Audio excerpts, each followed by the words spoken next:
शनिवारी ऑफिसवरनं आल्याच्यानंतर एवढा त्रास होईल खरंच वाटलं नव्हतं. बिचारा माझा आयेश ना आजारी पडला आणि त्यानंतर म्हटली चला विचार केला होता की छान मस्त सॅटर्डे वगैरे मूव्ही वगैरे बघेन लेट नाईटपर्यंत हॉरर वगैरे, पण ते काही शक्य झालंच नव्हतं. आयेशला खूप ताप भरला होता, त्यामुळे मग त्यालाच घेऊन होती आणि दुसऱ्या दिवशी म्हटली जरा काहीतरी वाटावं, ॲक्टिव्ह वाटावं आणि त्याला पण थोडंसं बरं वाटलं होतं, दवा दिली.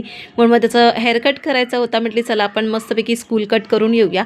त्यानंतर गेली होती नर्सरीमध्ये, कारण आज आहे तुळशी विवाह आणि माझ्याकडे 2 कुंड्या अशाच खाली पडल्या होत्या. त्यामुळे म्हटली चला ठीक आहे आपण छान 2 झाडं घेऊया, रोपटं घेऊया आणि घरामध्ये तुळस आणूया.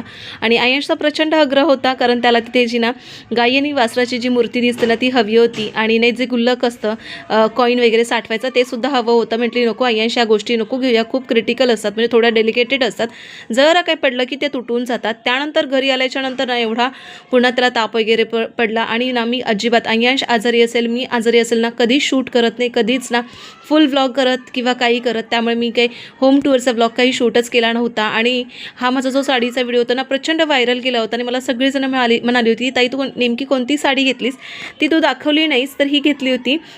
आणि आता आमच्या घरामध्ये लग्न सराई सगळं चालू होणार होतं, त्याच्यामुळे म्हटली चला माझ्याकडे येलो साडी नव्हती आणि ती कशी आपल्याला हळदीला वगैरे किंवा इतर दुसऱ्या कुठल्या तरी कार्यक्रमाला होऊन जाईल म्हणून मी अशी घेतली होती. नक्की तुम्हाला आवडली तर सांगा, आवडलं तर फॉलो करा, सबस्क्राईब करा. चलो बाय.